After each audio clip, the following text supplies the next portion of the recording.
This episode is brought to you in partnership by Clay Cooley Automotive, family-owned, family-operated automotive company serving the local DFW Metroplex for over 22 years.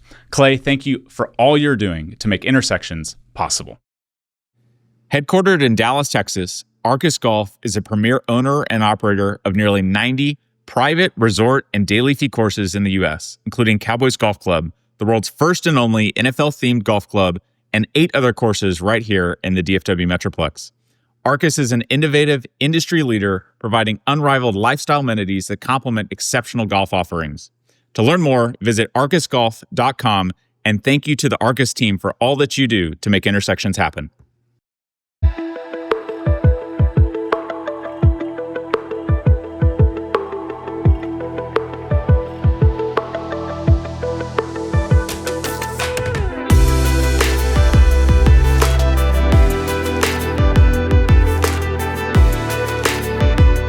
Rick Welts walks in, CEO of the Mavericks.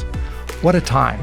The Luka trade, there's the issue of the arena, and now all of the things associated with management.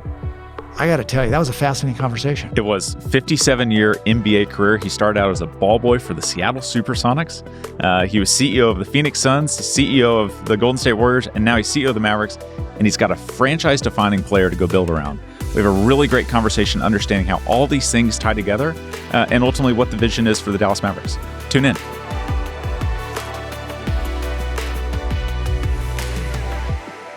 Welcome to Intersections. We take a multi-generational look at the critical issues facing America. Tom, introduce our guest. Rick Welts.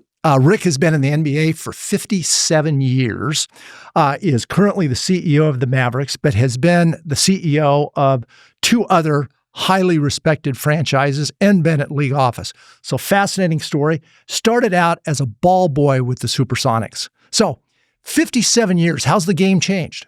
Wow. Game has changed so much. I started going to games in 1967 with my dad. That was kind of the currency of our relationship. It was the first professional team in Seattle SuperSonics, an expansion team. And we had a brand new arena that had been built for the Seattle World's Fair in 1962, meant to be turned into a sports arena after the Washington State exhibit was gone.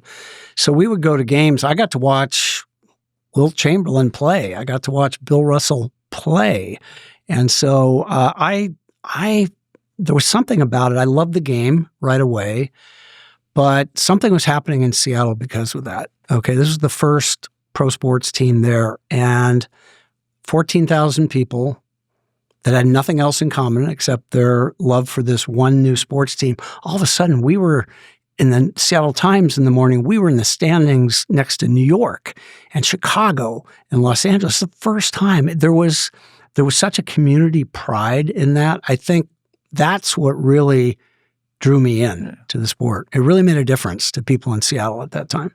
You're in the Naismith Basketball Hall of Fame. I don't know how many other ball boys are in the Naismith Basketball Hall of Fame. So how did you get the gig as the ball boy for the SuperSonics? So I was obsessed with my new expansion team. I knew all the players. I read everything about them. And the coolest kid at Queen Anne High School was Earl Woodson. Earl was the coolest kid because he was a ball kid for the Seattle SuperSonics. So we had an English lit class together. We'd sit in the back of class and I would drill Earl, like, tell me about this player, or tell me about that player. And one day Earl comes in with this very sad face, like, dude, like, what's the problem? He goes, oh, my family's moving out of town. I'm like, Earl, like, you got to take me down and introduce me to whoever that was Jack Curran, the trainer of the Seattle SuperSonics. And he did, and I got the job. So I was a ball kid at 16 for, it was really my dream job to be able to do that for my favorite team. Any fun stories? A million. So career skyrocketed. 6 months after I became a ball boy, I became assistant trainer. Now, putting that in perspective, that's about 4 graduate degrees today. At the time, it meant I knew how to use the washing machine and the dryer and get the uniforms in the right locker before the next game. That was my primary skill. But it's always a punchline when I get introduced. But if I could take those 2.5 years that I was a ball kid, what I learned, because as assistant trainer, I was the guy who locked the door after the media was out. Oh, yeah. I'm in the locker room listening to the pregame speech by the coach after the players leave. That was Lenny Wilkens as player coach back then? Yes, it was. But I would get to see this interaction between owners and players and medical staff, media and players, and nobody's paying any attention to me. I'm just observing all this. So honestly, those dynamics have not changed that much. I mean, around the edges, of course, but I learned so much about what it takes to have a successful or not successful team. You mentioned Lenny Wilkens. Now, imagine this, okay? When I got there 1969, we didn't have a guy in a suit on the bench. Mm-hmm. Our coach was our best player, Lenny Wilkens. Our two assistant coaches were both players, Tom Meschery, his numbers retired at the Golden State Warriors, and Rod Thorne, who was actually in my Hall of Fame class in 2018. So we had three players who were our coaches. There was not a guy in a suit or a quarter zip sitting on the bench. Today the Mavericks have 3 rows? At least. I don't know. I've lost count. So that time, too, some pretty interesting people joined the Sonics. Spencer Haywood, you got Slick Watts comes in there, downtown Freddie Brown. Some real personalities, too. Well, Slick just passed away last year, but Fred and Spencer are still very good friends. Spencer was an interesting one because if you know his background, he signed in the ABA, and then Sam Schulman, the owner of the Sonics, signed him to a contract in the NBA when he wasn't eligible to play because his college class hadn't graduated. That you had to have your college class graduate. So the NBA and the Sonics were at war over the signing of this player, and every game that we played got protested. But I was the closest in age to Spencer of anybody. Oh, sure. I was closer in age to him than the players were. Yeah. So he and I actually became friends. There's I keep a poster somewhere that still has me as a ball kid in the team photo that year only because Spencer was being such a jerk that day at practice. He said, I'm not getting in the picture unless Rick's in the picture. So I'm like, they're finally like, okay, get in the picture. So that long-haired kid is only in that team picture historically of the Sonics because Spencer Haywood insisted or he wasn't going to get in the picture. Okay. One thing to be a ball boy and be in charge of the washer, but then you actually move into the front office and you got a suit on. How'd that happen? Well, I went to the University of Washington during Watergate. I went to communication school. I wanted to save the world through my journalism. I have to explain to kids today that there was a time when journalists were truth tellers and heroes. The world's changed. Yeah, the world's changed a bit. But I was very inspired by everything that was going on in the journalism world then. And I never wanted to be like in front of the camera or anything like that, but I thought I could tell great stories. When I was a junior in high school, I made a 20-minute documentary film on 8mm film on saving the Pike Place Market in Seattle. There was an urban renewal proposal to get rid of the Pike Place Market, the most perfect place in the world. And I dragged my dad down the Pike Place Market and we made a film about it. And then when I got done with my ball boy days in high school, I got a job working part-time in the media relations office. We call it public relations now. So I was working with the media part-time during games while I was going to the University of Washington. And then, it's time to leave the UW, and I got a full-time job in the media relations department there. So I kind of justified it like I'm dealing with and then eventually became director. Yeah. So director of public relations, do a compare and contrast of what it was like back then versus what it is today in this era of social media and instant contacts and things like that. There was just an unspoken relationship between media and the players then because everybody would travel together, right? There were no charter flights. Everybody's on the same commercial airplanes. And there was a little bit of a code that I'll take care of you if I get my stories, right? Mm-hmm. So it was when I would have the core group of media covering a Sonics game, there'd be 2 beat writers, Seattle Times, Seattle Post-Intelligencer. Yeah. Maybe one night there'd be a, one TV that might come down for a little while, but then, 1 or 2 visiting writers. That was it. That was the entire media crew that would cover any game. So it was a time when players didn't have to be as guarded and careful about everything that they did, and they actually had friendships with media people, and it was a symbiotic relationship, right? Like, I need my stories, I'll take care of you. It was just a very, very, very different time. Any good conflicts in the locker room when you were a kid and then rose through to be director between the players? There was a time, a very short time, when there was a coach by the name of Tom Nasalki who was coach of our team, and the team had gone out on the court. We weren't playing very well, and I'm sitting there in the locker room, kind of, just taking care of business, and I hear Tom Nasalki say to our assistant coach, "We need a few more white players on this team if we're going to be any good," right? And I was like, wow, like I'd never heard that before. I'd never really, in that time I'd been there, had like race injected in that. And that was like a stunner to me, that was like a coaching philosophy at that point in time by that coach. Fascinating. So you move forward. You win a championship. 79 championship. 79. Did you get a ring? I did. Director? Okay. I could have brought it today. It looks like one of those Jostens high school rings. It's probably different than the Golden State ones. A little, which I would list 20 degrees if I actually wore that ring. It's not really meant for people my size. But yeah, I got a championship ring. That was so much fun. I mean, I become media relations director, public relations director of the Sonics in 1977. I bet even Tom can't name the coach of the Sonics in 1977. His only claim to fame was he was Bill Russell's cousin. Oh, I don't. His name was Bob Hopkins. Okay. So Bob had been an assistant coach. Bill Russell had left. Bob became our coach. I got my now really dream job, media relations director. And in the first 22 games of the year, we're the worst team in the NBA. 5 wins, 17 losses. Wow. Bob Hopkins gets fired. And Lenny Wilkins gets hired as, now he was our director of player personnel. He became coach. He wasn't playing anymore. And that team that started 5-17 ended up going to the NBA Finals and losing to the very poorly named Washington Bullets at the time, then came back the next year and played those same Bullets in the championship, won the championship. Yeah, that was the year that the Sonics rightfully took the Suns championship away from them. I lived at Phoenix, so I can remember despising the Sonics. So you went from having... Wait, let's go. I have to address this because I know you're... So we win Sonics win the first 2 games of the series, 7-game series. Alvin Adams gets hurt.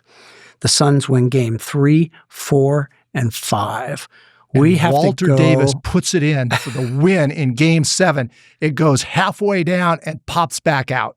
But you forget game 6, which was really, we were dead. Like we were down. Now we've lost 3 in a row. That was game 6. That was Walter Davis put it in to win it at the end. By a point. And it came back out. Yeah, and we win by a point. So we go, it's Mother's Day. I was going to tell you that. It was Mother's Day in Phoenix. We've lost 3 in a row. Mm-hmm. The Suns are probably a better team than we are. We're toast. Like I know this is the last game of the season. Paul Westphal's mother comes out and sings the national anthem on Mother's Day, and Paul Westphal comes out and hands her dozens of red roses. It's like there is no way that the world is going to let us win today. And it happened. Sure. And then we won game 7. Game 7. Yeah. And then a guy by the name of Stern says, "Hey, look, Rick, why don't you come into the league office?" How did that come about? Because David Stern really given a lot of credit for the evolution of the game, the growth of the game, and really building the brand of the NBA. Mm-hmm. Yeah, we'll have a debate sometime about the greatest commissioner of all time, whether that was Pete Rozelle or David Stern. But David had a 30-year run. Yeah, incredible run. When I actually had left the Sonics, I was working for a little sports marketing agency in Seattle, pre-cell phone, pre-computer. So you come back from lunch, have to explain this to kids too. There were a little pink slip on your desk that said while you were out, and somebody had, the receptionist had taken a phone message when somebody called the main number. So I didn't recognize the name, but I did recognize the prefix of the phone number. That's an NBA phone number, 212-407. So I call this guy back. He says, "Hey, you don't know me. I'm a young lawyer here, NBA. I've been put in charge of building a business operation for the league." At the time, the league scheduled games, assigned referees, ran the draft, settled disputes between the teams. So I get a plane ticket to New York City. I get to spend a night in the Waldorf Astoria Hotel. I think I'd only been to New York once before in my life. My eyes are this big. I walk over to the Olympic Tower, where the NBA still is, actually, and sit down with this young lawyer for my half-hour meeting. And about 2.5 hours later, I'm leaving. It's David Stern, who is just starting. He hired me then to become the first person ever to go out and talk to corporations about investing marketing dollars in the NBA. That didn't exist. No kidding. When I got there, I was employee number 35, counting the mailroom. Left 17 years later, we had 1,100 people all over the world. But at the time, the idea was he had spent a lot of time with Pete Rozelle and learned about what NFL properties was all about. And he said, if we're going to be a real league, we actually need a business operation to go along with running our basketball. And that's really, and I checked all the boxes. So I was passionate about the NBA, would win a championship in Seattle. I thought the NBA was the top of the world. I was young and I was cheap. Those were the three criteria. Till the day he died. Beyond that, though, what did he see in you that said, okay, I've got these plans for the NBA, seen it in the NFL, et cetera, and this guy's going to fit in? I think he'd talked to the president of our team, who was a guy by the name of Zolly Volchok. I think he'd talked to a couple of other people in the league who I'd bump into, and I just did kind of fit the mold. And I wasn't kidding. I had to be young and cheap.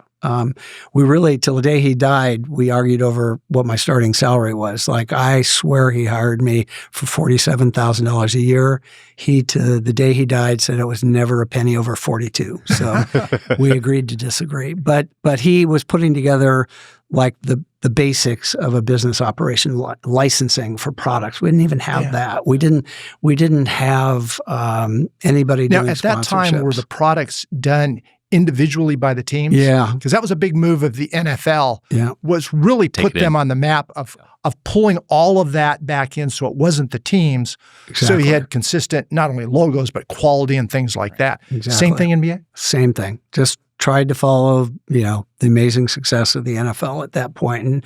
And in business line after business line, that was what he set out to do. So I want to get into the NBA All-Star Weekend because you're kind of the godfather of it. Talk us through. Well, that was a pretty. I'm surprised because I didn't know that you knew going back to things like Dream Team this was before and All-Star Weekend, way before my time, which came on his watch. Yeah, I'm surprised you knew that. Yeah. But go ahead. So talk us through just your mindset and the NBA's mindset around creating an All-Star Weekend that ultimately became the slam dunk contest, and then you've got Spud Webb and you've got Michael Jordan versus Dominique and all the things that have now transpired. Talk us through the genesis of it. Well, the job I described to you was the worst job in the world. I had no idea what a damaged, poorly respected property the NBA was in 1982. I couldn't sell anything, and that was my job. My job was to go out and convince these companies, boy, you can spend your advertising and marketing dollars with the NBA. Wouldn't that be great? I couldn't even get a meeting. Why? Because it was thought of as a... It was very poorly run. It was the first league tainted with widespread accusations of drug use by its players. Sports Illustrated ran a cover story with a deflated NBA basketball, and the story just said it's just logic. America will never embrace a league where 2/3 of the athletes are black. That was that was just a matter of fact conclusion. So it was a mess. More talk about teams going out of business than expansion ever. So, I'm get a little win here and there, but I go home to it started with the Waldorf Astoria comes into this again, a cocktail with a guy by the name of Carl Shearer, who was the president of the Denver Nuggets. And we were going, this is a Stern story too, because at this moment in time, we started planning All-Star about November before February. It's a little different now. It's a few years ahead. But Carl wanted to meet. He said, and Stern was going to be Stern had been elected commissioner, but wasn't going to take office until after the All-Star game in Denver in 1984. So Carl comes in November. We go to the Waldorf. He says, I've got a great idea. I'm sure you know your ABA history. The Denver Nuggets were a very proud ABA franchise before they came in the NBA. And in 1976, one of the most famous events in the history of basketball took place, the ABA All-Star Game, where the ABA Slam Dunk Contest happened. And this young player by the name of Julius Erving did something no one had ever seen before. He took the basketball, walked to one end of the court, flew down the court, took off from the free throw line, dunked the basketball, won the ABA Slam Dunk Contest. If you go to Denver today, I've talked to at least 100,000 people who were in that 17,000-seat McNichols Arena and actually witnessed that. So Carl's like, let's do a Slam Dunk Contest at halftime. I'm like, oh, Carl, we're on CBS. I think we have Red on Round Ball or something like that at halftime. We don't have time for that. So I go back to my little, 1,000-square-foot apartment, and I turn on the TV, and there's a baseball old-timers game on. I'm watching this, and there's a Cracker Jack sign. It's the Cracker Jack old-timers game. And some 60-year-old guy gets up and hits a home run over the Cracker Jack sign. I'm like, that was really awesome for a Cracker Jack. That was really cool. But Stern had started to talk about what his goals were going to be as commissioner. And one of them was get back in touch with the history of our game. We had no video archive of our games. We had no photographic archive. We had no relationship with coaches or players or anybody. And he said, I'm going to change that. That's part of our job here, is to keep the legacy of this league alive. All NFL films? Well, eventually, yes. But so I go in, I got it. I go in the next morning to his office. I go, here's what we can do. Let's do a second day at All-Star, and we can do a slam dunk contest, celebrate Denver's ABA heritage, and we can do an old-timers game, which will bring back all these old players that you want to. And he goes, I like it. Goes and disappears, talks to the commissioner, Larry O'Brien. Comes back that afternoon and goes, yeah, no, Commissioner, like he's not going to go for that. I'm like, okay, all right. So I don't know what happened. Like 3 days later, he walks in my office. He goes, okay, Commissioner O'Brien says you can do it on two conditions. One, and most importantly, you don't embarrass him on his last weekend in office as commissioner. And number two, there's no budget. You have to go figure out how to pay for this thing. Wow. I'm like, all right, here we go. And in a world today, when we think of the NBA as rounding errors in the billions, no budget for All-Star Weekend. Nope. That's amazing. So you got to go figure out how to pay for it. So I got this this kind of young beverage company named Gatorade, which was based in Indianapolis, to sponsor the slam dunk contest and write a big check. And it was our first sponsorship with Gatorade. And then I got Gillette. It's always like Gillette would never talk to the NBA, but I could get Schick to talk to. And I got American Airlines, the two of them, to get together and sponsor the old-timers game. So we go to Denver, Colorado, Brown Palace Hotel, one hotel. That's everybody who came to All-Star could fit in one hotel. The lobby was electric. Here's Oscar Robertson over there. And, there was Elgin Baylor over there. And there all these names. And the media was going crazy. They actually had stuff to write about. We get to McNichols Arena, sold it out, $2 a ticket, McNichols Arena, first All-Star Saturday. Julius Erving, God bless him, comes back at the very end of his career and agrees to do the slam dunk contest again. We talked this young television entity called the Entertainment and Sports Programming Network. Do you even know what ESPN stands for? Okay. You didn't. Go ahead. They didn't do any live programming at that time, but they would tape it and create a show about it later. And then what unfolded that day was just magical. Like Julius Erving was against Larry Nance in the finals, this upstart rookie versus the old veteran. And Larry Nance won. It was kind of a passing of the torch from a generation of player to another generation. Stern becomes commissioner the next day. we get 6 pages in Sports Illustrated that had never covered the All-Star game before. Stern's a marketing genius on his first day in office, and literally we were off to the races. And that takes off. I mean, years later, it's a big thing in that. But Rick, the last couple of years, maybe even a little bit more than that, All-Star game has really waned, both the game and kind of the things associated with it. Maybe a little step up this year when they did the international kind of recreating the hockey and that sort of thing. But what's happened? Is it just the lack of competition and the players really aren't into it? What's happened and what should be done to kind of bring that back? Because as you said, back then it was such a great kind of bringing together of the sport. It's a really great question. I wish I had the answer. Adam Silver wishes I had the answer as well. And by the way, this year's got rave reviews, so we'll see if it's sustainable. Sure, it was better. We don't know if it's sustainable. It was great once. We'll find out. But actually, right here in Dallas, 1986, we introduced a 3-point contest. Right, that was the famous 3-point contest where Larry Bird went into the locker room, before the competition, said who's going to finish second, and then he went out and won it. Yeah. Very Larry Bird.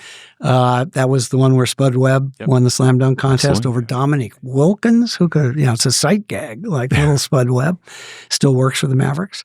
But at some point it became about kind of like nobody wanting to embarrass themselves on the slam dunk. We haven't been able to get past that, where the 3-point's still awesome. Right. But the slam dunk, we haven't been able to get the best players. And now the stuff that these guys can do, it's like, it's a 7. Well, there's been pockets like Vince Carter. Then you had the Jason Richardson era. Yeah. And then you had like Dwight Howard and Blake Griffin and that era. Yeah, you're still back a lot of years. That's a decade ago. Yeah. Like, is there any pull to get? I mean, I knew nobody in the slam dunk contest this year. Yeah. I follow the NBA pretty decently. Yeah. Is there any pull to get a bigger name there? I don't know. Would money do it? I don't think so. All right. It has to come from the players, really, I think, to want to compete like those guys did again. I mean, that 1988 contest between Michael Jordan and Dominique Wilkins is like one of the most riveting sporting events ever. And we got the Jordan logo out of that contest too. So I don't know. I wish I had the answer. Although this year was a big step. But All-Star for me, I love All-Star, right? Because I get to go. The best event at All-Star now is the Technology Summit. It's the hardest ticket to get. There's this amazing event on the Friday. Talk about that a little bit. Yeah, started 25 years ago now, where Stern and Adam Silver, who was head of NBA Entertainment at the time, said, the technology is going to impact our game. Why don't we put together a day seminar? We'll bring in technology leaders from around the planet and talk about how technology might impact. And every year it is the toughest ticket. I mean, you can imagine we had a whole bunch of AI this year presentations, but you get the best of the technology companies' leadership coming and talking about what the future and how it's going to impact. A lot big events during those 17 years when you were at the league office, but probably none more so than the dream team of 92, Barcelona Olympics. Talk about, because you were given really the primary responsibility for marketing of it, but talk a little bit wider, because when that first came about, the question was, would any of the NBA players even want to play? I don't think that was necessarily true. The problem was the structure. They weren't allowed to play. Okay. If you were an NBA player who was not an American, you could go play for your country in the Olympics, but American players were the ones that were not allowed to play in the Olympics. But MJ really had to be convinced of it. In fact, he didn't want Isaiah to be part of the game, and that was a condition, right? I was not a part of that conversation. But here's almost got him. So there was FIBA was the international governing body for basketball that was part of the Olympic structure. ABA USA, Amateur Basketball Association, United States of America, was our governing body in the States. The NBA was not a member of ABA USA. It was run by college and mostly coaches and had this amateur amateur basketball, so ABA. So we had to convince the international basketball community that we could be good partners. And there was the Secretary General of FIBA was a guy by the name of Boris Stankovic, who's Serbian basketball player. believed when he spent enough time with Stern that including NBA players in the Olympics would be a huge boost to basketball. And so we set off trying to prove that. We did something called the McDonald's Open in Milwaukee, Wisconsin in 1987. And we brought in the old Soviet Union national team. We had hammers and sickle flags flying in Milwaukee. Tracer Milan had a point guard named Mike D'Antoni, who was a club team from Italy, and the Milwaukee Bucks. And we brought in FIBA, and we had this, wonderful little tournament. The next year we went to Madrid and did the first McDonald's Open outside the United States. We took the Larry Bird Celtics to play Real Madrid's basketball team. And again, brought the international basketball community. And I think we convinced them. And they changed ABA USA to USA Basketball. They let the NBA join as members. But, now it was on us to deliver. And you're right. I think Rod Thorne, who was our head of basketball operations at the time at the league, was the one charged with recruiting the team. And Michael was the linchpin. Once Michael, then Magic Ewing and Magic Johnson who was and the Larry coach of Bird. that team, by the way? Oh. Who was the coach? It was Chuck Daly. Yeah, Chuck Daly. It was amazing. And we did a secret photo shoot before we announced the team at All-Star, which was the cover of Sports Illustrated. It had Ewing, Magic, Bird. Oh, I'm forgetting who else was on the cover. And Jordan, and some little headline writer in the back room at Sports Illustrated wrote on the cover, "Look out, world, this could be America's dream team." There it was. Amazing. Genius. Yeah. Amazing. Who came up with that? That was some copywriter at Sports Illustrated. Did you ever get in and see some of those scrimmages? No, I never got to go. Because I hear the scrimmages were much better than the games. Whatever happened in Monte Carlo lives in infamy. Okay, that scrimmage in Monte Carlo is supposed to be the greatest. But taking responsibility ever for the marketing, when you first got into it, did you have any thought that it would turn into what it has? I mean, not only that in 92 and all the attraction as kind of the key part of the Olympics, but since then, the way that it's brought in international players, a lot of them that we know here locally, but across the league.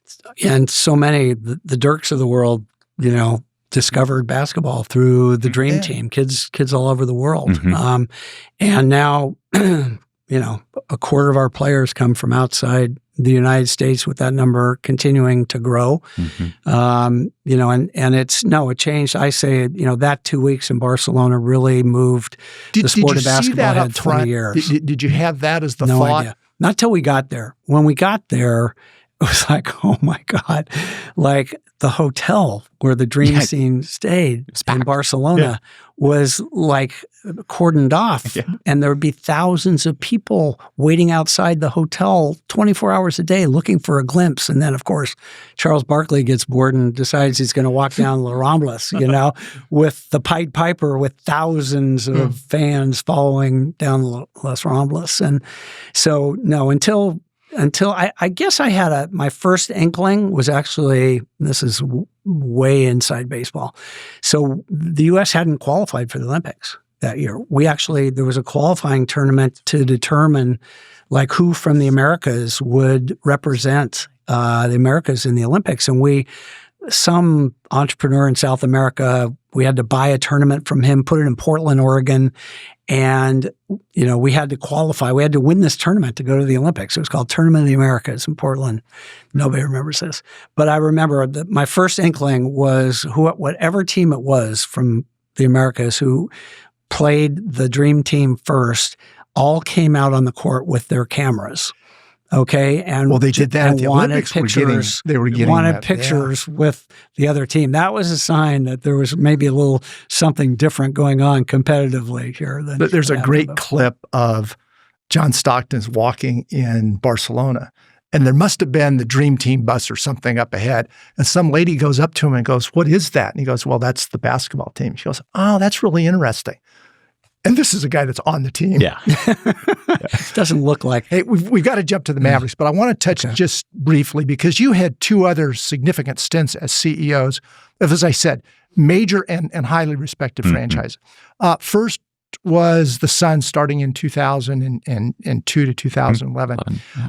A lot of different things with the Suns. But what I want you to touch on is you came in with a guy by the name of Jerry Colangelo, who later actually led USA basketball. Really kind of an iconic figure, both probably as a mentor to you in the sense that when he took over the general manager's position, when the Suns first went to Phoenix as an expansion, he was 32 years old, I think. And then really became kind of known as the type of the players, the basketball type of owner. But then 2 years into it, Jerry sells it to a guy by the name of Sarver, who's probably viewed as one of the least respected owners.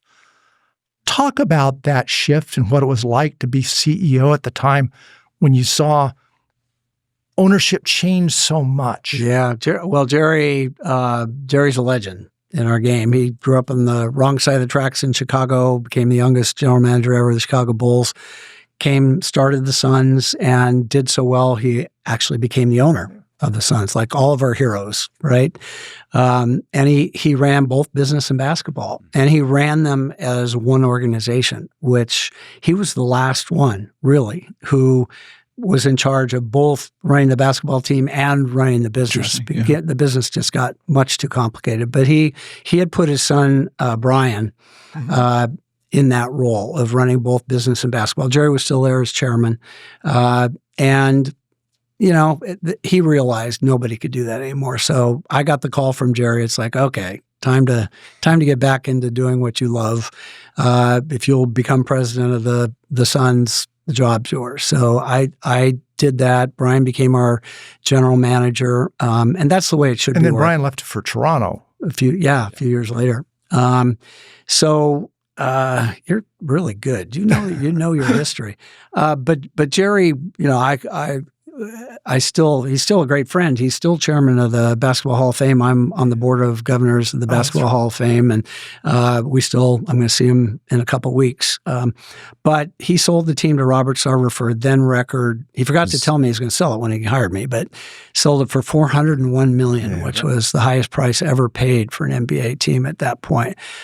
And I think it was a combination of Jerry was okay about getting paid for a couple more years, and maybe Sarver didn't have $401 million right at the start. Mm-hmm. So they decided that both would stay for 2 years as running the team. Okay.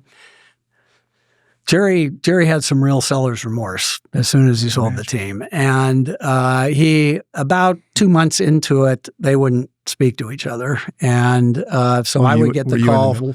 I would get the call from Jerry, Rick, you go tell Robert. And I get the call from Robert, Rick, you go tell Jerry. So it was pretty stress.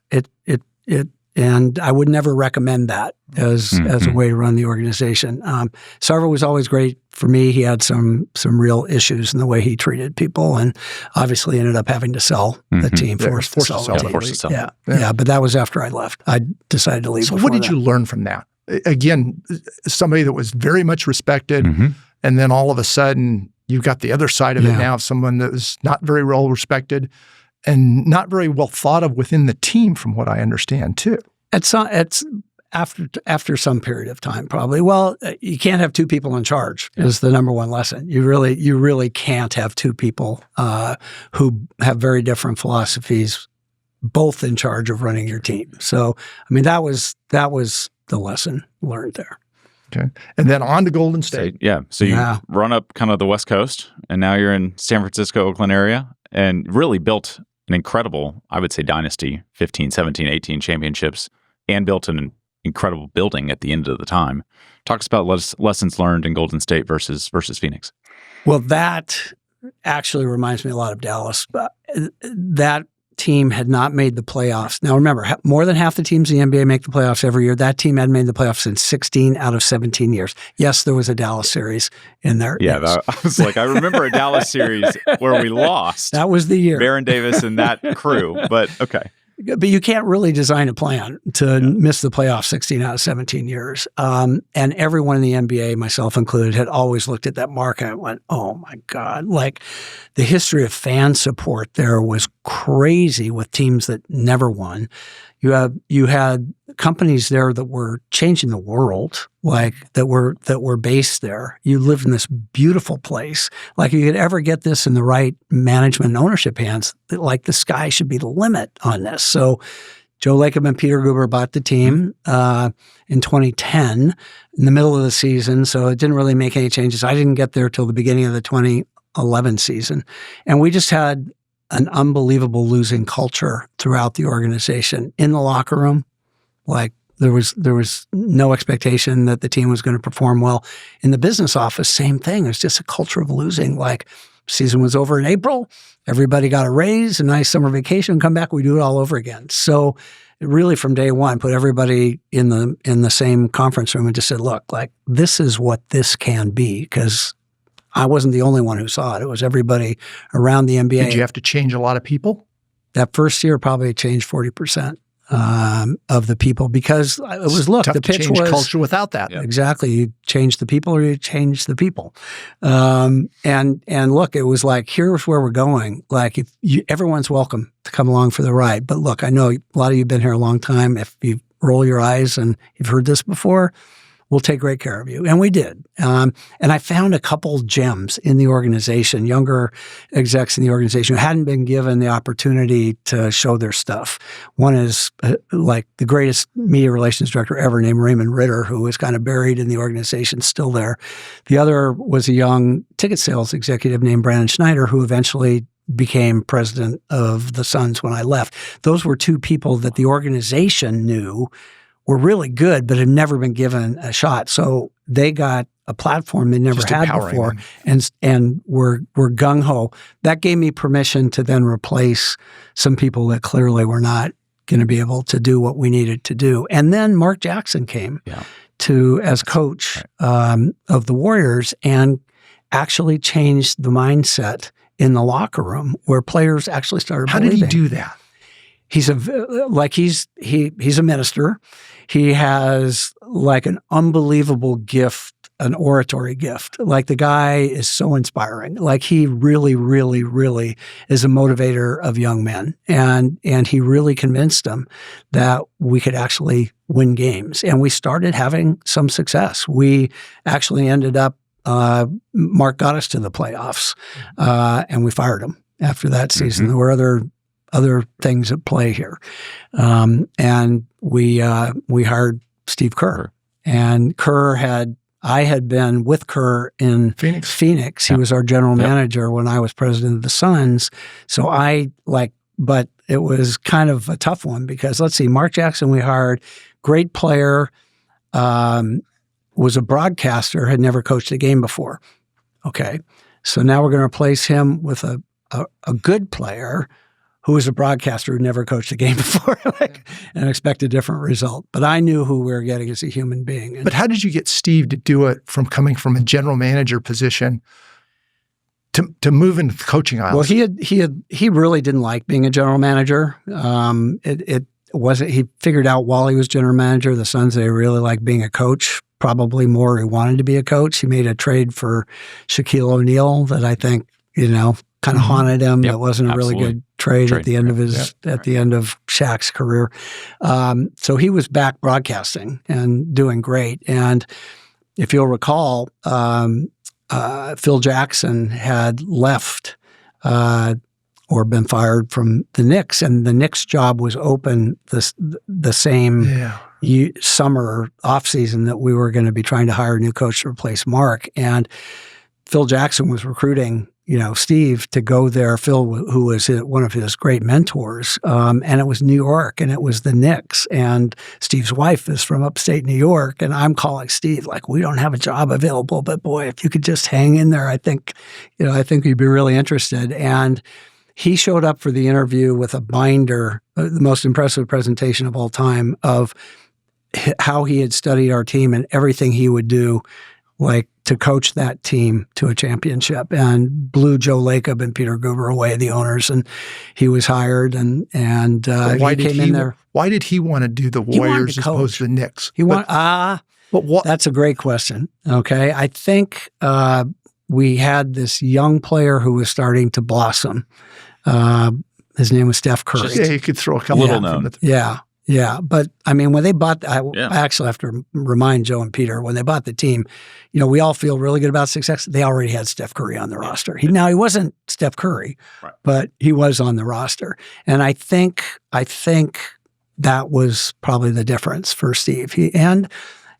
That coaching the Knicks is a tough job. Tough environment It's in New York. tough environment in New York. When you were in San Francisco too, you're given credit, rightfully so, for the Chase Arena, which is very well thought of, but more importantly, brought the team back into San Francisco, played it in that downtown area, Chinatown area, and that sort of thing.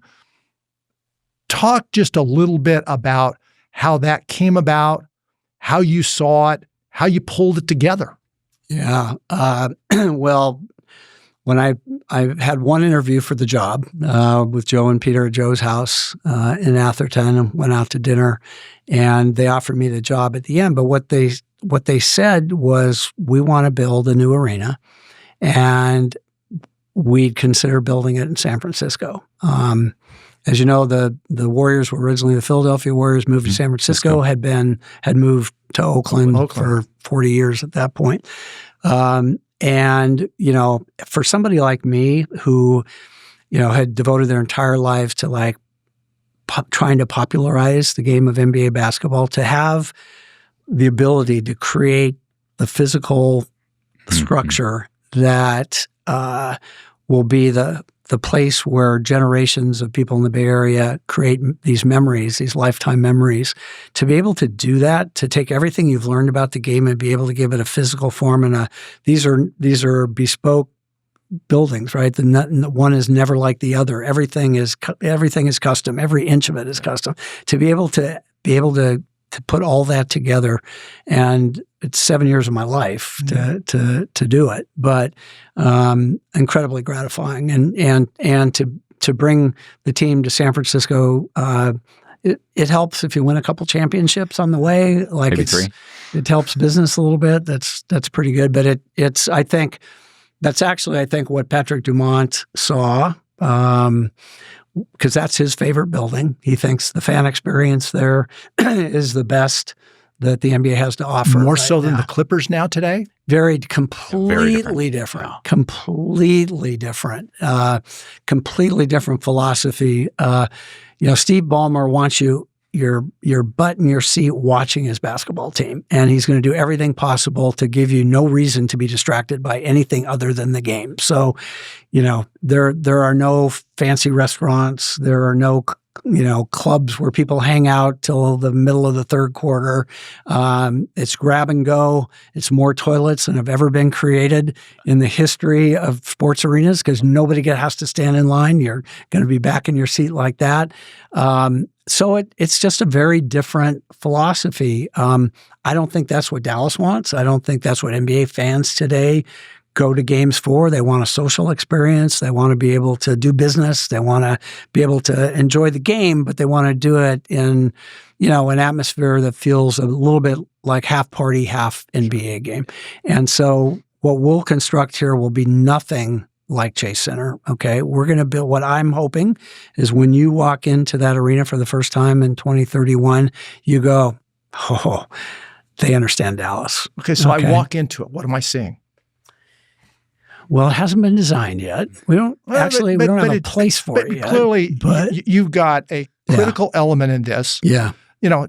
You're not the architect, I understand that, but you are the one putting the concept in of what this is going to be. Yeah. So from the fan, what do you want to accomplish? You talked about kind of the philosophy of the Clippers, a little bit of the philosophy of the Chase with the Warriors.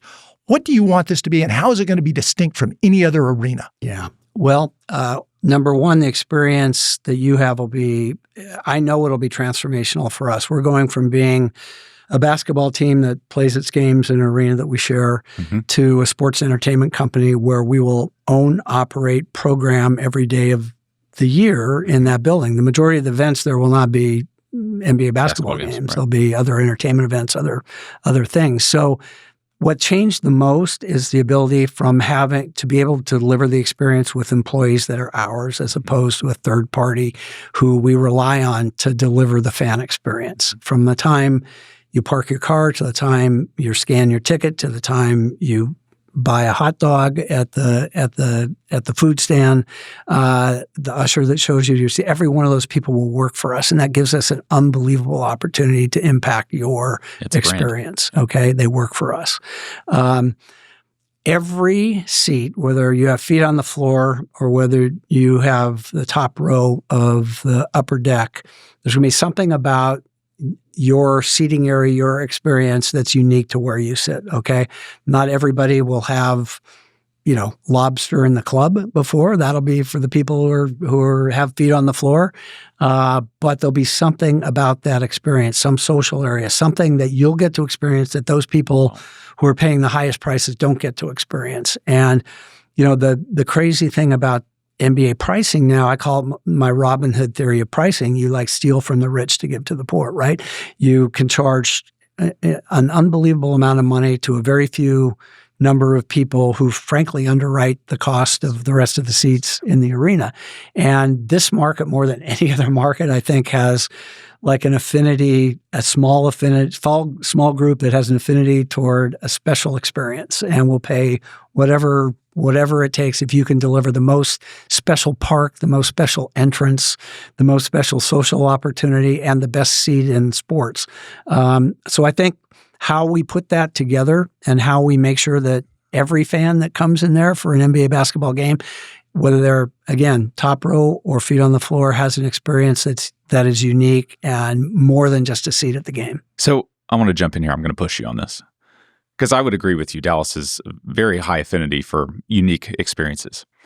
But frankly, the franchise has lost trust with the fan base.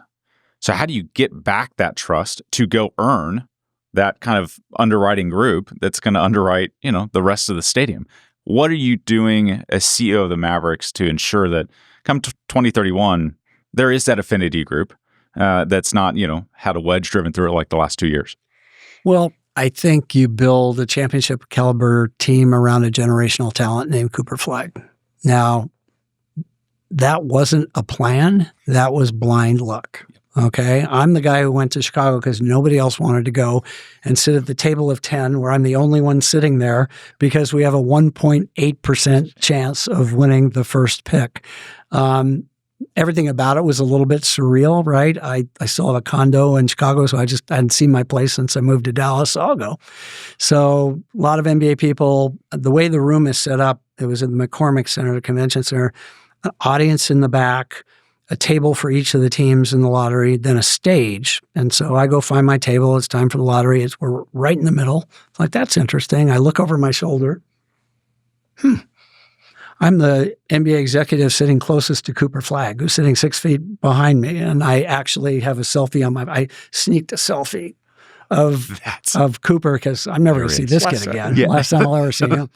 So, and then the miracle happens, and I get to introduce myself to Cooper Flagg. So what was his reaction? He was stunned. I mean, of all the teams they ever thought about where he would end up going to play, Dallas was not on the list. I mean, he was there with his twin brother. He was very nice, but he was clearly like, this is not in the plan. That was crazy.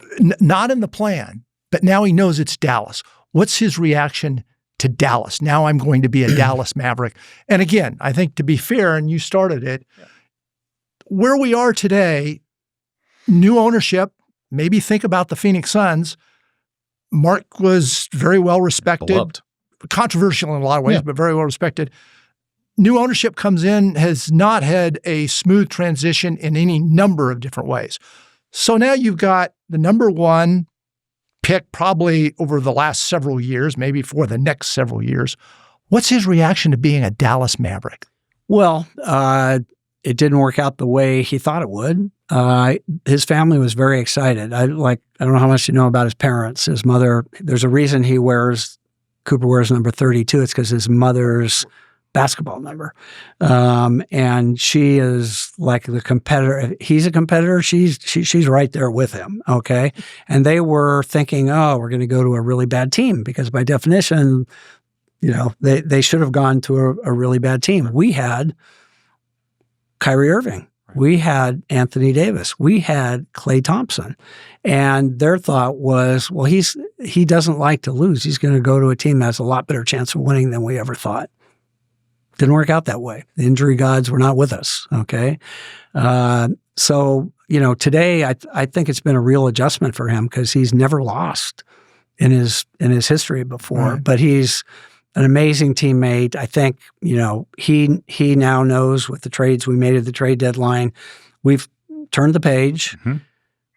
The team is now about building around Him. Cooper Flagg. Yeah. We still have 2 future Hall of Famers on the team, but now it's about building around Cooper Flagg. Let's go back, because turning the page arguably could be throwing the book in the fire. Not long after you were involved, we made a trade. The trade probably is viewed today as a significantly worse trade than that involving Babe Ruth. Talk about that trade, your reaction at the time, Yeah. and how you saw it, because you, at the front end, defended it, said we'll have to see how wins and losses played. No. Well, wins and losses aren't playing too well. We went from finals. I was right. We went Wins and losses defined how good a trade it was. we went from finals Yeah. to losing 10 in a row. Right. So, first of all, let's set the scene a little bit. I will say that after, Patrick Dumont and the Allison family bought the team, they went to the NBA Finals with him as the majority owner, okay, in a very unexpected run that nobody ever could have foreseen. And this young general manager. But a roster that was in place before that. Whoa, no, 2 great trades. Two great trades in the home stretch that maybe got him to the finals by this young general manager that Mark Cuban hired, Nico Harrison. And so we're coming into, I joined the team the following year. I remember at my press conference saying, like, the one thing different about this than the other places I've gone to before is at least we have a terrific basketball team. I don't have to worry about the basketball team, right? That was right at the beginning. But so it's a Saturday night at 10 o'clock. I'm in bed. That's how exciting my social life is. My phone starts buzzing. I'm like, and I just glance at it. It says Patrick Dumont. I'm like, oh, okay. All right. Patrick, how are you? We're going to make a trade. This is Saturday night. Okay. There we go. I've been there 30 days trying to figure out where the men's room is at the office, right, at this stage. And the first thing that goes through my mind is our staff. Like, I have no way, our staff's gone home for the weekend. Like, there's no way to prepare our staff for what's going to come on Monday morning, right? And that for me was my first reaction. Like, the incoming is going to be overwhelming, and we're not going to be prepared for it. And we weren't. We weren't prepared for it on that Monday morning. Yes, Nico and I were on a Zoom call to all employees first thing on Monday, but there was nothing that prepared people for the incoming and what was coming back our way. It was really tough. But Rick, this is a generational talent. I mean, Luka is, by all definition, a generational talent. Very young in his career. Probably hasn't even come close to maturing if you look at the great players of the NBA and when they really hit their high point, so to speak. And from a basketball standpoint, you can measure it in triple doubles, you can measure it in points per game. It doesn't make any difference. Clearly the premium. But also, you're a marketing guy. How do you feel every time now that you see a logo of the NBA go up? And there's 4 or 5 players. There's LeBron. There's Giannis. There's Curry. But the one in the middle that's got full exposure is Luka with the Lakers. How do you feel about that? Well, I read your op-ed piece after the trade, so I know how you feel about it. Listen, So I was clear? Nico, you were clear. Okay. Listen, Nico's still a friend. Like, he is like a wonderful human being. He made a career-defining trade. He knew it would be career-defining when he did it, believing that it was going to make our team better. I mean, He honestly felt this was going to make our team better. But if you felt that, Rick, how can you do something like that when you decide you're going to make a trade, but you don't shop it? You don't involve anybody. You basically go to your friend and make a backroom deal. Doesn't get announced, doesn't tell you, Cuban, et cetera, about it. So it's really kind of at best an espionage type of game with a lot of dark shades involved in it. Don't shop it. Basically walk away with a player who doesn't play, and that's been proven with the Mavericks.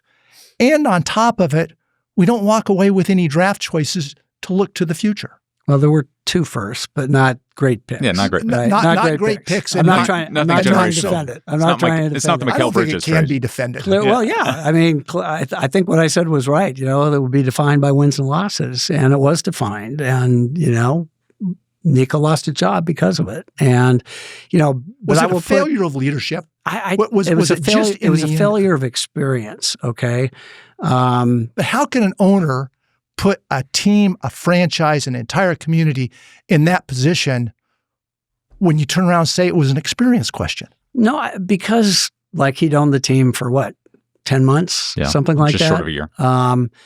And but again, it was his team at that point. No, absolutely, and he owns it, right? It wouldn't have happened if he hadn't agreed to it, right? There were only 2 people who were part of the trade, right? And he owns it. But again, he inherits a team during a season. That general manager makes a couple really good trades. The team goes to the NBA Finals. That general manager comes to you and says, "Here's the deal that we have to make if we're going to win a championship." And he trusted him, right? I don't know how else to say it. He trusts me when I make decisions about the business. And he trusted his basketball guy that was making that decision. Now, in retrospect, would he have handled it differently? Of course. But he didn't have the experience, and he does now, and there's a lot of learnings that come from it. But we can't relitigate it, right? We got luckier than any team ever deserved to get by getting Cooper Flagg. Let's talk about that for a second, because people have thrown that back, said, well, but Cooper Flagg, and I'm a great Cooper Flagg fan. But let's think about that for a second, because my argument would be with Luka, when Kyrie went down. Luka had been hurt. Luka had been hurt. Yeah. We were largely going to be in exactly the same position with exactly the same odds walking into that if we had Luka this year or not had Luka. Think of Luka and Cooper together.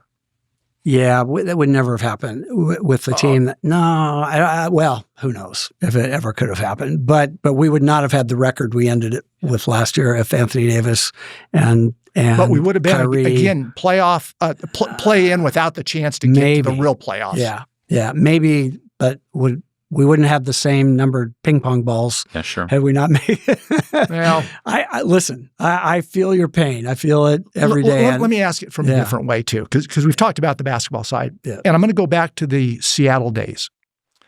What obligation does a franchise have to the community?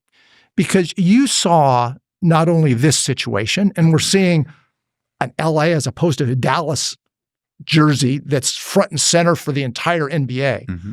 But you also saw in Seattle a franchise that all of a sudden, in a good city, large market, et cetera, got pulled and sent someplace else. Yeah. Talk about kind of the community side and even your reaction when that happened in Seattle. Mm-hmm. Devastating for me, right? You grew up as a fan. That's where it was my team. And it was an unfortunate series of things that happened. The Mariners had gotten a new baseball stadium. The Seahawks had gotten a new football stadium. Sonics show up in Olympia, the state capital, and say, okay, it's our turn. They're like, no, we're done investing in, infrastructure for professional sports. We've given for football. We've given for baseball. We're not going to do it for basketball. David Stern, commissioner. Howard Schultz owns the team. They asked David to come out and go to Olympia and, inspire the legislators to fund a new stadium or partially fund a new stadium. He goes down to Olympia, gets his head handed to him in a hearing. Did not set well with Commissioner Stern. At that point, it was kind of like, okay, like, all right. And I'm out of it. Schultz sells the team to Clay Bennett, who happens to be an Oklahoma City, business person. You remember Oklahoma City saved the NBA when New Orleans had to relocate for a couple of years. They took in that team and did it very successfully. Clay says, if I can get an arena built, I'm staying in Seattle. Couldn't get an arena built, pivot. I was retired from this for 3.5 years when I took the job at the Mavericks. And I spent a lot of that time. My biggest client was actually the Seattle Kraken, the new NHL team up there. David Bonderman, who is the owner of the Kraken, went to the University of Washington as I did, grew up on the Sonics, put $1 billion into the old arena where I was a ball kid, built it into a state-of-the-art hockey and basketball building. He built basketball locker rooms. He built every bit of infrastructure for an NBA team because he wanted an NBA expansion. And so I spent a good part of that time working with them, getting them prepared for expansion, which I still hope. David passed away a year ago now, but his daughter, Samantha Holloway, is a rock star owner. David's well-known local here, too. Yeah. It also raises another issue, though. Community didn't support it. Do you think that you're getting the support out of City Hall that you need today? Because we just saw a situation in the last week of timing issue when we released this, but in the last week. Sure, be soon. Hopefully, and the anticipation, I think, among all the Mavericks was that there was going to be a decision made. Decision wasn't made. And in fact, unfortunately, they just kicked the can down the road without really doing anything. How disappointing is that to the Mavericks, and how much of a danger is that to your plans to have a downtown arena? So our lease expires in 2031. We've announced we're going to build a new building, a basketball building. So you don't have a whole lot of time. We don't. We're on the clock. Yeah, we're really on the clock. Got to move. Yeah, it took 7 years to do Chase Center. Okay, It takes 30 months to build these things. About 2.5 years to build it, but you got to get moving. Yeah. Architectural design, etc. I would say the leaders, it depends on what part of City Hall. The leadership in the city manager's office has been unbelievably supportive. We're the team that says we want to be the team that has Dallas on the uniform that actually plays in Dallas. That's downtown Dallas? In Dallas, okay? If there was 50 acres available downtown, I think it'd be an amazing site, okay? Right now, there really isn't. But your preferred would be to be downtown, right? I think these things are incredibly successful in a dense urban environment. I think they add the most to any community they're in. To the city. If they're in that kind of environment. And I think they can be a catalyst for a lot of other development. We've seen it happen over and over and over again. It's not the only place in Dallas we could build, and time is not on our side. So it's still going to be our goal to be in Dallas. That site is a very viable option, but we have no control over it, right? We can't get into negotiation over something that isn't an opportunity. But it's disappointing because you had hoped, I know you had moved your kind of deadline, quote unquote, 6 months in the hope that it would be resolved. Now you're right up against that, so it's difficult. And listen, I don't even know. We haven't even been able to talk to the city about what that deal would look like. So there's it isn't necessarily that if City Hall goes, we're there. Right? That's the other thing. But they've got to move first. They've got to kind of clear some of the way. To have there be an opportunity downtown, yes. Yeah. And I think the other piece of it, and I won't put you on the spot on this too. Oh, go ahead. But it's not just the Mavericks, and clearly we all love the Mavericks. Would love to see them downtown. But a lot of it is what you can do, and you just touched on that, Rick. Is what you can do to make an exciting, dynamic downtown, which to me is kind of the first priority, which nobody was focusing on at 2 a.m. last Wednesday. And that's really what's disappointing to this whole thing. Yeah, I think the Mavericks would be terrific to be downtown in that location, all sorts. I'd be supportive of that. But the real priority for anybody that's in not only just the city of Dallas, but in this entire Metroplex is to have an exciting downtown. Right. And understand the commitment that the Mavericks are making here. This is, first of all, it's an arena, and then it's a 50-acre entertainment district. Okay. Yeah. So we ourselves will build the arena. We'll relocate and build our corporate headquarters there. We'll build a new practice facility where the players will be. A medical company you're very familiar with will probably build a medical facility that will take care of our players and be consumer facing. We've, I think Live Nation's very interested in building a 4,000 to 5,000 seat additional performance venue down there. We will build a 4-star hotel that will be adjacent to the arena. We've already got plans for how Beyonce will be able to leave her suite and get into the arena without ever going outside. The NBA players will be in hotel rooms that have a foot higher showers and ceilings and bigger beds, but it's the other development that will spur in terms of restaurants and retail. Just think of how exciting that would be downtown. Yeah. And as you pointed out, what else would come along? I mean, you've got a lot of pieces there that come along to the arena, but just think what comes beyond that, and that's what's disappointing. Let's shift gears before we close, though, because let's talk about the NBA as a property. You were responsible for it as a property at one time. What do you see as the future of NBA? You've got some international moves going on. You've just signed a television contract that's got ABC and NBC and ESPN and everybody else, including streaming, for billions of dollars. Where does the NBA stand today?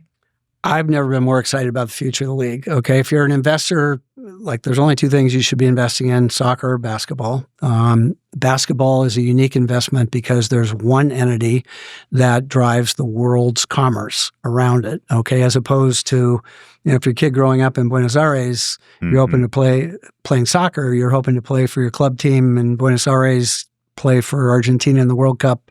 Every kid dribbling a basketball around the world dreams of playing in one league, in the NBA. It's an unbelievable business model, okay? But the popularity of the game, soccer and basketball are the only two sports played in every country in the world. The NBA is very close to deciding to launch a European league, okay? So 12 permanent members, including some of the famous clubs that exist today, the Real Madrid, does that become FC a development Barcelona league for the NBA? It becomes a level below, but a level above the G League. So above G League, not in line. Not in line with G League. So this would be a notch. But would you see the Mavericks going and using that as a farm system? We can't. So part of making sure there's no competitive disadvantage or advantage to NBA teams is that NBA owners aren't going to be allowed to own those teams, okay? Now, the equity that's created is going to flow to the enterprise, right? So we're talking about 12 permanent teams, kind of in the soccer model, 4 other teams that would play in on a year-by-year basis based on how they do in their country competition. Right, Premier League with relegations. Exactly the same, okay? But the 12 members wouldn't be relegated. There'd be 4 that would come in every year. The numbers are being tossed around somewhere between $500 million and $1 billion. The other commitment, just as important, is we don't have the arena infrastructure in most of the European cities that an NBA team would require. Yes, you do in London. Yes, you do in Berlin, but you don't have it in everyone. So there'll be a commitment to facilities as well. So, is the NBA willing to invest in those facilities? I think potentially. That's the discussion that's taking place right now. We have a board meeting in March where there'll be a decision, probably, I think, to go on this. So I think that's incredibly exciting. We already have the Basketball Africa League, which by every measure in terms of player development has been awesome. I think it's going to be really interesting if this European League does happen, where college, now the whole college world is kind of got another factor at play in this crazy world of college sports right now, of where players go, how much they can get paid to go where. It's definitely going to be even more, I think, a little bit disruptive to what college. And touch on that a little bit with NIL. Obviously, you've got players that would come out of high school and back in the day, but now they're getting paid millions of dollars to be in college. How has that changed some of the face of the NBA and getting talent in the NBA? Yeah, I think it's given some players pause about whether or not they want to give up their future college eligibility to go into the draft, right? Absolutely. Because they have a pretty good payday going if you're a good player right now. So I do think it's probably slowed down a little bit, the how many players have decided to enter the draft early. I mean, we have 26-year-olds playing college basketball right now, making the 8th season. All right. So, it definitely has, I think, changed. Ultimately, that's probably good for us. I mean, the best system from a pure player development standpoint was the pre-Spencer Haywood system, where every player had 4 years of college, made a lot fewer mistakes in those first-round draft picks when you're picking 21, 22-year-olds than if you're picking 19-year-olds, right? So you're a lot more sure you get a more fully formed, more developed player. We'll never go back to that system, but so maybe it's caused a few fewer mistakes in NBA drafts. When you spoke of international, you talked Brazil, you talked Europe, you talked Africa, you left one continent out. That's China. And if we look at China and look at it from the standpoint of revenue from licensing, et cetera, that sort of thing, China is far and away the biggest player in this thing. But yet we've gone through a situation in the last couple of years where we've had players who have been pretty critical of situations here in the United States and have blatantly turned their back on some of the same issues on steroids in China, human rights, handling of women, et cetera. Does that hurt the league? And are we really being hypocritical and kind of giving China a free pass when in reality the value's been built here? Well, I think, it's the only other place in the world where we have a separately incorporated NBA China, right? We have investors, a lot of investors in NBA China. Our business was really rolling, and then we had a general manager make a comment about Hong Kong, and our Houston business general manager. ended. Okay, our business ended. We're now back. Patrick Dumont, I don't think people really realize that Sands, most their properties are there. There's no properties in Vegas any longer. All the properties are these developments in China, Macau. Patrick made a 5-year deal with the NBA to bring teams to play in his arena in Macau, and we've done one. The Mavericks are going second year next year to Macau. So our business is starting to grow back. Our television business is starting to grow back. It's the ultimate question of politics in sports, right? I think NBA player, I think there have been a lot of issues in the United States where NBA, WNBA players have not felt like, everything was the way it should be. They've continued to play. We've continued to have our business. You would hope that sports is a unifier, not something that is divisive. And I think in our history, it is. Like my first Seattle experience, that's where 14,000 people who have nothing in common except their common love for that one team, the Sonics, get together and can share a common experience, which in a lot of people's lives is a really significant thing. It was to mine. So it's always will be the question of mixing sports and politics. It's inevitable. We're always at the intersection of that. And I think I'm pretty proud of how our league has conducted itself over its history in terms of trying to be on the right side of things. I'm going to go back to the Mavericks just for a second, because you talked about the future and use that word. Give the viewers, the audience, a vision for the future of the Mavericks. Obviously, it's Cooper Flagg right now. But beyond that, we obviously know that there's the stadium conversation, but give kind of some credence or some lead into what the future of that Mavericks organization is going to look like and how you want to build around that star. And my Mavericks friends get very upset with me when I say this will be Golden State, okay? Because just what I said about every success factor, which is why I'm here, the market, the business environment, the history of fan support, pre and post trade, it's all here, okay? If we organize it the right way, and I think we will, if we make the investments we need to make, which we're talking about a huge investment in an infrastructure that will do what it did for the Warriors, which is create the economic foundation to compete for championships forever. And we got to build the right team around Cooper Flagg. And I understand that's a wait and see if we can do that. If we can do that, if we build what we're going to build, everything is here. Everything is here to make this. Now, I can't promise the Golden State championships, but I can promise the kind of success that Golden State franchise had, because it's all here in Dallas. So to close, as we've said, you've had just a phenomenal career. Hall of Fame, but you've been with 3 franchises. Again, all very successful stints with those. Hopefully Dallas will be even more so. That's our rooting. You've been in the league office. When it's all said and done, how do you want to be remembered for your career in the NBA, but probably more than that, Rick, as a successful leader in an industry that was growing, and you really were able to put, in a lot of ways, your signature on it?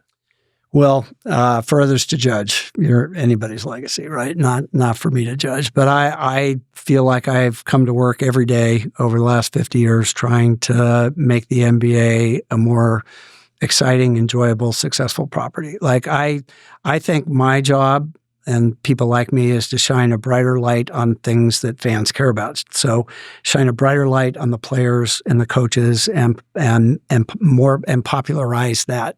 Nobody cares about the guy in the suit in the office. I mean, there's a few people in my job who think they care about that, but they don't, okay? Nobody owns a team, all right? You're a steward of a franchise for some period of time. You're judged by how you do during that period of time. The fans own the team. If you ever doubted that, go back to last year. Fans own the teams.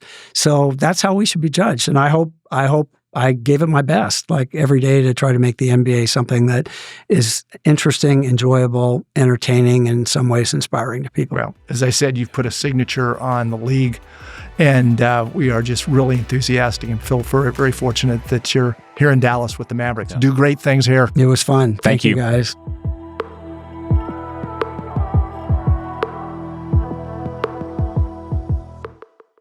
Thank you for watching today's episode. Again, today's episode is sponsored by Clay Cooley Automotive, a family-owned, family-operated automotive company serving the local DFW Metroplex for over 22 years.